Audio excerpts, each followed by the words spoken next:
Welcome. You've joined us for another deep dive, and this time we're plunging into some really thought-provoking stuff you've shared.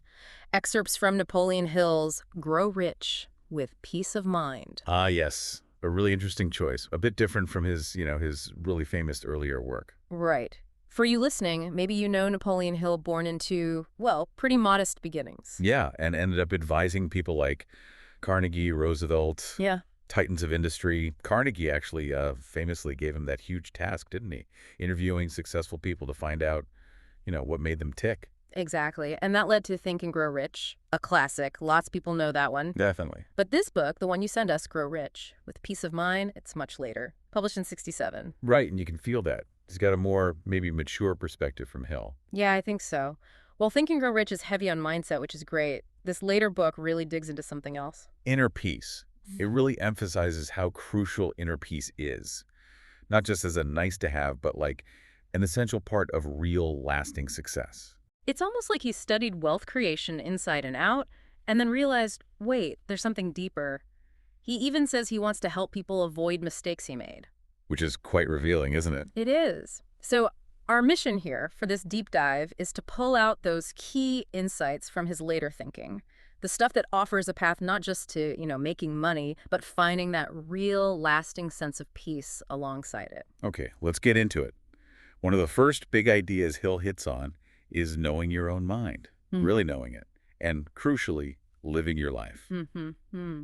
He starts with a personal story, doesn't he? About being a kid. Yeah, labeled a problem child. Mm. The kind people write off. Right. But his stepmother saw something different. She saw intelligence, just needing a focus, a worthy goal. And that changed everything for him, apparently.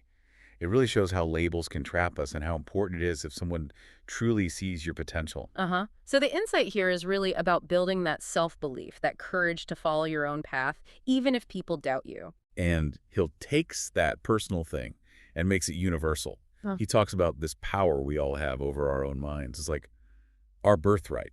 Mm. Your thoughts, your goals, your life, they're yours to direct. And he's basically saying, if you just use that power, that's the key to abundance and, importantly, peace of mind. Exactly. And he gives examples, right? Not just abstract ideas. Yeah, like Madame Schumann-Heink, amazing opera singer. Her teacher told her to stick to sewing. Can you imagine if she actually listened? It just shows you've got to trust that inner voice sometimes. Definitely. That conviction, even when the experts say no. Hill also really pushes setting definite goals, clear goals with realistic deadlines. Mm-hmm. He mentions helping Manuel Ocasio with Philippine independence. Right, using a daily affirmation, a timeline, keeping that focus, even with huge obstacles. It shows how that knowing your mind idea turns into real action, doesn't it? It does. And then there's W. Clement Stone, found his path early, made it big in insurance. Even after losing a massive contract.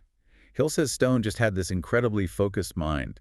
He called it success consciousness. Success consciousness. What exactly did he mean by that? Was it just about being positive? It was more than just positivity, I think. He saw in people like Henry Ford, too. It wasn't necessarily about book smarts or IQ. It was this unwavering mental lock on big goals. That focus let them see opportunities others missed. So clarity of purpose being maybe more powerful than just raw intelligence. Yeah, that seems to be the gist. Look at Merlin Mickelson. Started a memory core company with hardly any money. Why? Because he saw a need. In the early computer age, he had that focused vision and just went for it. Exactly. And Hill even talks about helping this really discouraged guy just by shifting his focus, pointing out his potential, talking about new ideas in cookware, believe it or not. And it worked. Apparently so. It just underlines how powerful a change in perspective can be. Spotting needs, believing in solutions. That's key. Okay, so knowing your mind is step one. Then he moves into spiritual defenses, mental fortitude. Right. He uses this really cool analogy. Your mind is like a castle. A medieval castle? Yeah. With layers of defenses. Walls protecting the inner part, your inner peace. These spiritual walls, as he calls them, help you filter things. Let in the good stuff. Keep out the negativity, the distractions. So it's about actively guarding your mental space. Mm-hmm. And inside that castle keep, you've always got what you need to regroup. Rebuild confidence, strengthen faith. And what about setbacks? Adversity? That's where it gets interesting. He doesn't see adversity as, like, the enemy. He calls it a tonic. A tonic, like medicine. Sort of. He argues that if your mind is filled with that success consciousness, You can handle hardship, even big global stuff. You can use it somehow. So it builds resilience. That mindset helps you find strength. Exactly. You learn, you grow, right? And he says when your mind is truly focused, you get really good at finding ways around obstacles. Doesn't matter what the problem is. He compares car pioneers to computer innovators, right? Saying the principle is the same. Yeah, that focused mind just breeds ingenuity when things get tough. It's timeless. And he thinks you can pass this on, this success consciousness. He does. He believes you can genuinely help someone who feels defeated just by truly believing in their potential. It's Huh. like positivity is contagious. That's a powerful thought. How our belief can lift others. Definitely. Okay, another big theme then. Closing doors on the past. Consciously. Yes. And again, he uses his own experience, a publishing venture that failed. Looked like a huge setback. Right, cost him a big opportunity. But here's the principle he hammers home. Every adversity, every single one, carries the seed of an equal or even greater benefit. So always look for the opportunity hidden in the problem. That's the idea. Think about Thomas Edison. Famous story, right? His deafness. He turned it into an advantage, helped him focus, tune out noise, Exactly. Or Arthur DeSucio took his dad's failed mobile home business. and made it a massive success. Because he saw potential where his dad saw failure. It's about reframing, isn't it? Totally. Reframing failure as learning. Hill even lost his own huge estate in the '29 crash. Must have been devastating. You'd think so. Yeah. But he actually describes feeling relief, finding peace afterwards. He contrasts that with three friends who couldn't handle their losses, didn't graft that equivalent benefit idea, and, well, it ended tragically for them. Wow, that really drives home the importance of perspective, doesn't it? How we handle those lows. It really does. And tied into this is ethical wealth creation. Hill's very clear on this. Meaning, Lasting peace of mind, real tranquility, it only comes if your success is built honestly, with integrity. People might get rich cutting corners, he says, but they won't have that inner peace. so how you get there matters just as much as getting there. Absolutely. And he expands this closing the door idea beyond just business deals or money. Any negative stuff from the past, resentment, bitterness, old hurts, You can leave it behind, like shedding old skin. that's the feeling. He contrasts Al Capone, who tried to look respectable but maybe wasn't deep down, with someone like O. Henry, the writer, who seemed to genuinely transform after prison, find real understanding. So the power is ours to just release the past. Consciously choose to, yeah. Make it a habit. He says it lets you take command of your mind, condition it for what you do want without being dragged down. Okay, that makes sense. Let's shift gears then. Going the extra mile. What's that about? Sounds like career advice. It is, partly, very practical stuff. He says, consistently giving more, doing better service than people expect. It's powerful. How so? Well, first, it helps you overcome resentment. If you feel undervalued, going above and beyond shifts your focus. But more than that, it opens your mind, lets you see bigger possibilities. He gives that example of the printing guy. The estimator, yeah, who learned all about typefaces, design, stuff that wasn't strictly his job. And it led to him getting promoted. It's about exceeding expectations. Always positioning yourself for that next step. Hill calls it a tonic effect, too. He does. Says it frees your mind from negativity, like grudges. And it all links back to your mental attitude. Positive attitude, capitalization, success, peace of mind, even good health. So making that extra effort actually fuels a positive mindset. That's the connection he makes. And he insists anyone can shift from negative to positive, using these control levers we all have. Like choosing your thoughts. Choosing your focus to your reactions. He tells this amazing story about a man who was consumed by hatred for years, absolutely eaten up by it. Mhm. After 60, he managed to let it go, forgave whoever he hated, rebuilt his life with positive motives, found peace. It shows it's never too late. Wow. That's inspiring. Never too late to change your mindset. Exactly. He also has a slightly unusual idea, princes of guidance. Princes of guidance. What are those? Think of them like mental focus points. Like if you're feeling stressed, you deliberately invoke the Prince of Peace of Mind. Or if you're unwell, the Prince of Sound Physical Health. It's about consciously directing your mental state. Interesting. Almost like personifying qualities you want to embody. Maybe, yeah. And he shares a personal story here, too, about finding a lot of unclaimed money. Really? What did he do? He resisted the temptation to take it, prioritized his integrity, his peace of mind, over the cash. It underlines that alignment between actions and values. Which ties back to ethical wealth, doesn't it? It does. which leads nicely into the next theme, being free of fear, free to live. Okay. Fear. Big topic. Huge. Hill uses this striking analogy. Fear is like prayer in reverse. Prayer in reverse. How so? Well, positive prayer attracts good things, Hmm. right? He suggests fear does the opposite. It attracts the negative, the destructive forces. So worrying about something makes it more likely to happen. That's the implication. He specifically mentions the fear of poverty, says it can actually paralyze you, stop you from taking the action needed to overcome poverty. It becomes a self-fulfilling prophecy. And he thinks our minds have huge potential if we aren't held back by fear. Limitless potential, he says, especially fear of criticism. That one really holds people back. Yeah, worrying what others think. He points out so many fears are self-inflicted, like fear of getting old. He says, focus on the good parts. Wisdom, experience, reframe it. Challenge those limiting beliefs. Exactly. And he even tackles fear of death quite directly. How? He basically says, if your religion fills you with fear about death, maybe question that dogma. Because honestly, nobody knows what happens next. So focus on living a good, useful, happy life now. That's quite bold for the time, wasn't it? Very. He really pushes you to form your own beliefs based on your understanding, not just blindly accepting what others say, especially about the big unknowns. Cultivate your own truth. Right.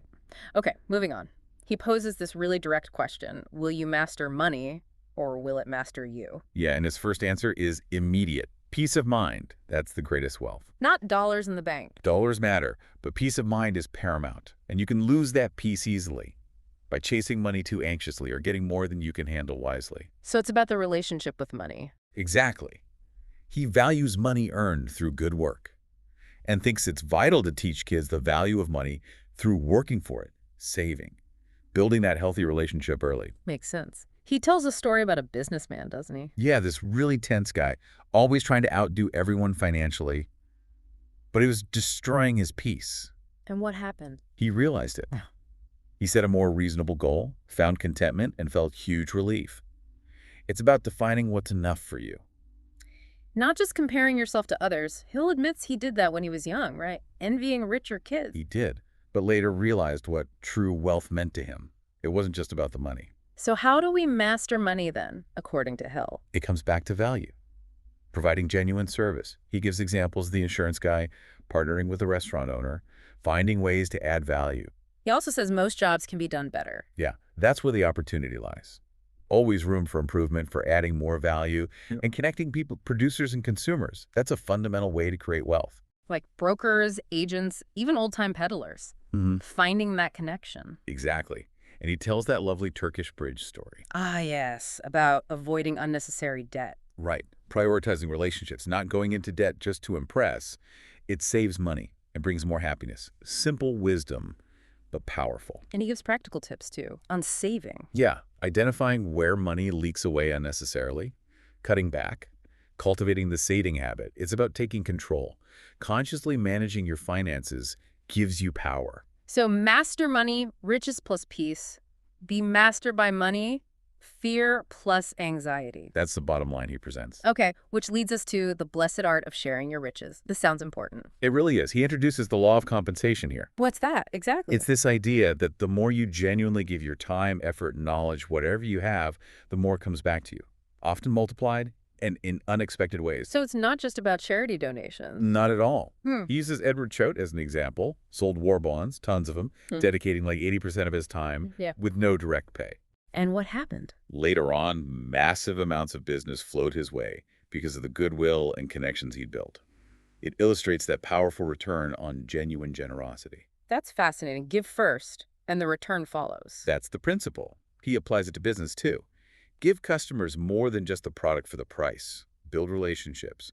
Add value beyond the transaction. Create goodwill. Exactly. Arthur Duccio pops up again, optimistic about opportunities in a society where wealth is shared more fairly. It benefits everyone. And Hill brings us right into the home, too, doesn't he? Sharing within the family. Yes. Emphasizes love, collaboration, not dictatorship, even when money's tight.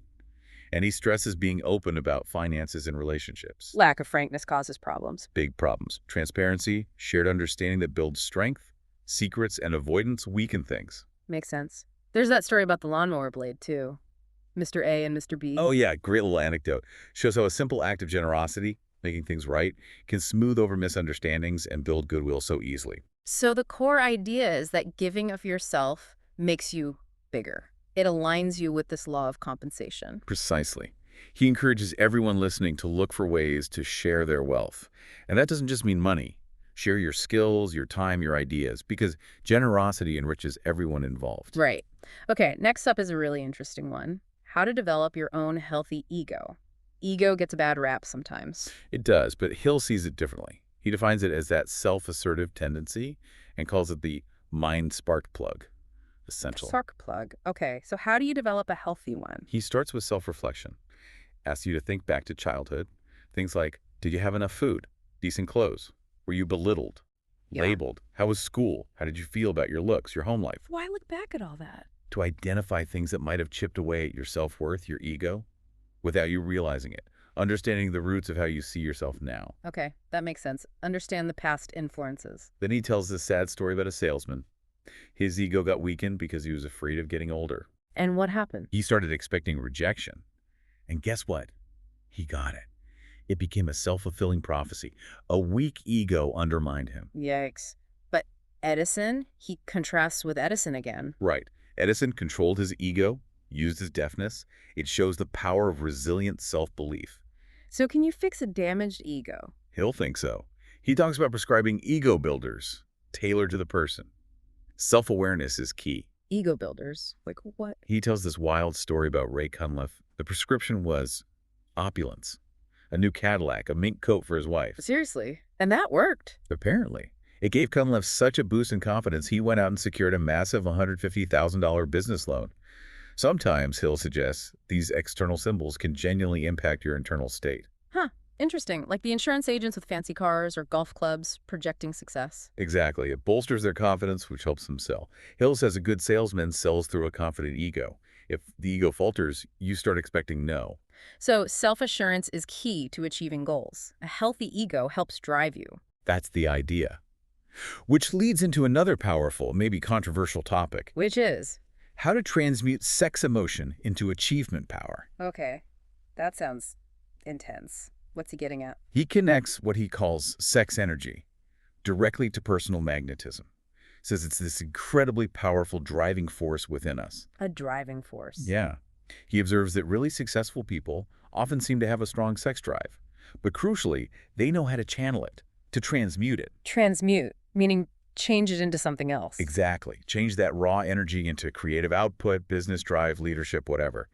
He tells a story about a scruffy advertising salesman. The one who made a bad impression. Right. Looked terrible, but somehow landed a huge order.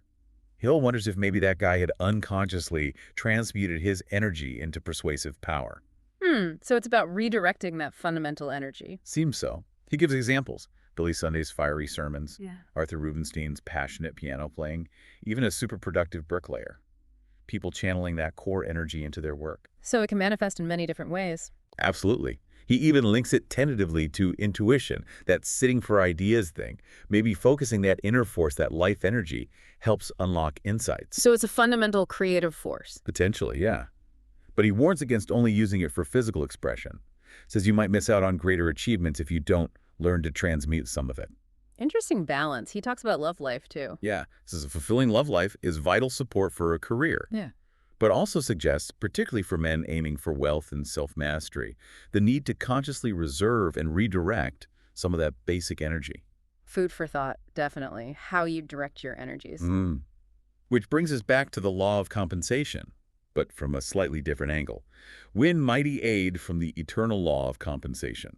Okay, we touched on compensation with sharing. What's the focus here? He really pushes Emerson's essay on compensation. Says it's essential reading for understanding yourself, the world, finding peace of mind. And he shares another personal story. Yeah, about helping a friend through a really tough time, no strings attached. And years later, unexpectedly, compensation flowed back to him. It highlights those unseen forces at work. The universe balancing the books, in a way? Kind of. Yeah. He emphasizes that your thoughts, your mind force, they're powerful. They can actually create change in your world. So our thoughts have real impact. Definitely. He quotes Emerson again. Yeah. You can't really be cheated by others, only by yourself. Because the universe guarantees honest service gets rewarded. through that third silent party. The universe itself. Right. Thought comes before action, and it's incredibly mighty when it's focused and fearless. What about that weird grandfather anecdote about the distances? Ah, yeah, that's a quirky one. The contradictory answers. I think it's Hill's way of subtly saying maybe the law of compensation works in ways we don't always immediately grasp. There's a deeper logic, perhaps. Look beyond the surface. Okay, nearly there. Penultimate theme. You are very important for a little while. Sounds like a bit of a reality check. It is. It's all about perspective, keeping a healthy perspective. How so? He tells a story about getting this super urgent telegram. Seemed life or death. Days later, completely irrelevant, worthless. And the lesson was? Ultimately, nothing matters. Not in the nihilistic sense, but in the grand scheme. Don't sweat the small stuff, or even the stuff that seems huge right now. He mentions Woodrow Wilson, too, doesn't he? Yeah, heartbroken over the League of Nations failure. A cautionary tale about attaching too much importance to temporary events, however significant they seem. It can break you. So keep things in perspective. Right, and live authentically. Right. He praises writing as one pleases, not pandering to others' prejudices. That's a path to peace, like Elbert Hubbard. Who lived life on his own terms. Exactly. Extracted value from everything, found benefit everywhere. That's the model. Hill gets quite cosmic here, too, right? He does. Ultimately, nothing matters in nature. Views the universe as neutral, not out to get you, not there to save you. Focus on earthly compensation, earthly consequences, your actions here and now. Even giants like Rockefeller and Ford had to change, he notes. Yeah, nobody's static. Everyone evolves. Then there's that master's message he mentions. Jungle of life. The Black Forest. Right, this idea that we each have to navigate this inner journey alone for soul refinement. It emphasizes self-mastery and leaving a blueprint for others. And the core lesson again. Ultimately, nothing matters. Focus on the present. Make sure this life rewards you. Don't set yourself up for punishment through negative actions. And avoid being meanly important. Meanly important, like showing off wealth or power. Yeah. Stuff that can destroy your health and happiness in the long run. He urges courage, like Hubbard. Live fully, understanding the ultimate insignificance of purely material things. There might even be unseen guidance in that jungle. Okay, a lot to think about there. Which brings us to the final theme. Not too much, not too little. A fitting end. It ties things together. He starts by linking seeing the potential for wealth with actually creating it. Wealth begins in the mind. We've heard that before from him. Right, mindset is key. But then he brings peace back in. Peace of mind is an essential ingredient of wealth. And you find it by giving, by living the golden rule. So giving, golden rule, compensation, peace, wealth, they're all interconnected. That's exactly it. The law of compensation works with the golden rule. Serve genuinely and reward follows. Peace follows. And wealth comes to those who use their mental potential, not just those with resources. Precisely. See the potential, use your mind. He tells that lovely story about the lawyer overhearing a prayer. The one about people demanding their just due. Yeah. And the lawyer is moved to unexpected compassion. It shows this mysterious way compensation and empathy work. Unexpected rewards flow from unexpected kindness. That's powerful. Empathy matters. Hugely. Then there's Ford again, interviewing that sales manager. Who wanted the salary guaranteed before proving himself? Right. Ford's point. Real giving, providing value has to come first. Reward follows contribution. Emerson said something similar, didn't he? Character reveals itself. Lack of belief shows. Your intentions shine through. Exactly. Hill stresses again. Peace avoids those just chasing money. True success includes happiness. And happiness is often found in giving without expecting anything back. And then the most powerful story, maybe, his son, Blair. Incredible story. Yeah. Born without ears. But Hill refused to accept he couldn't hear. He just believed. Intensely. Combined with chiropractic adjustments, he claims, the auditory nerves actually developed through sheer focused belief and intention. It's an extraordinary testament to the power of belief. Wow. Belief can literally change physical reality. That's what Hill asserts here. He also mentions McVicker and the modeling clay Play-Doh, essentially. Succeeded based on sheer belief when others doubted. So how do we cultivate that kind of belief? He gives steps, right? Yes, 6 specific steps. Using auto-suggestion to implant belief in the subconscious. Okay, what are they? Quickly. 1. Quiet spot. 2. Written statement goal, time limit, what you'll give in return. 3. Read it aloud, twice daily, with feeling. 4. Put it where you see it constantly. 5. Talk to people about your goal. 6. Act on the plan when it appears. So very concrete actions to build that inner conviction. Exactly. It's about actively programming your subconscious for success, fueled by belief. Okay, there's one more section in the outline, enthusiasm. Did we cover that? Ah, right. Enthusiasm. Crucial piece. Hill says ideas without enthusiasm, they fall flat. Makes sense. Passion makes a difference. He gives an example of improving a sales letter, using questions, making it hard for the reader to refuse a small action, like mailing a reply. Psychology. Clever. And he talks about memory banks, negative and positive. Yeah, how negative words can trigger negative associations, killing persuasion, but enthusiasm alone isn't enough. Needs substance. Exactly. Needs focus, knowledge, a real desire to serve the customer, not just pushy sales talk.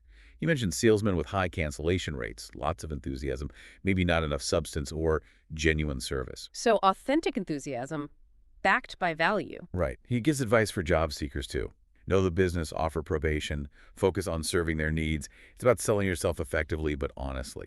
Take a broad look at your goals. Understand the why. Yes, like an artist sketching the whole picture first.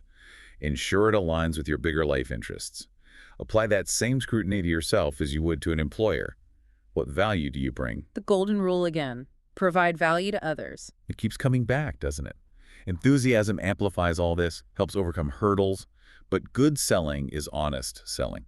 Compromise your conscience, lose your peace of mind. He even envisions golden rule industries. Yeah, this idea of a nationwide organization helping businesses based on that principle.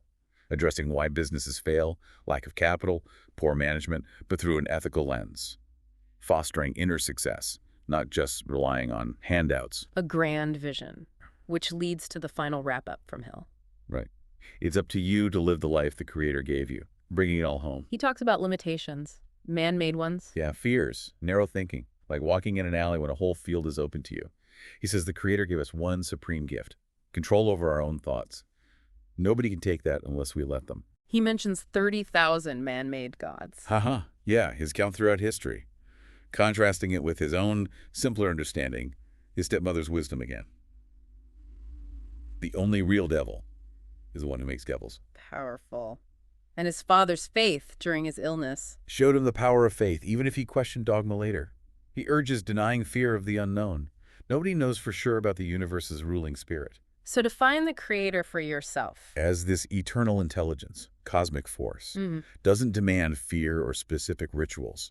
The greatest blessing, he says, is being made with the power to choose good or bad, learn, and use our minds freely. The Creator helps us be our own masters. That's the essence, capable of independent thought, belief, achievement. Neglect that power, consequences. Use it, share the benefits, rewards. Pretty much. Positive attitude, freedom from fear, seeing adversity's benefit, sharing healthy ego, transmuting energy, compensation, balance, not too much, not too little. Belief, autosuggestion, focused enthusiasm, all leading to wealth and peace. Wow. Okay. That's a lot to absorb. So wrapping this up, grow rich with peace of mind. Okay. It really does offer this timeless guide, doesn't it? It really does. It's about getting both. The financial success, sure, but maybe more importantly, that deep, lasting inner peace, contentment. Yeah, and you feel Hillel later in life really saw that peace as, well, essential, not optional for a truly good life. Absolutely. Yeah. And the principles, knowing yourself, managing your mind, ditching fear, being generous, working with these universal laws. He presents them as things we can actually do. They're within reach. They are. Which I guess leads to a final thought for everyone listening. After exploring all these ideas from Napoleon Hill, what's maybe one door to the past you could consciously choose to close in your own life? Or maybe what's one small act of going the extra mile you could start doing, like today? Something to cultivate more peace and get closer to what you define as real wealth. That's a great question to ponder. And definitely if this deep dive resonated, digging further into Hill's work or just these principles of achievement generally is probably time well spent. Absolutely. Well, thank you for joining us for this deep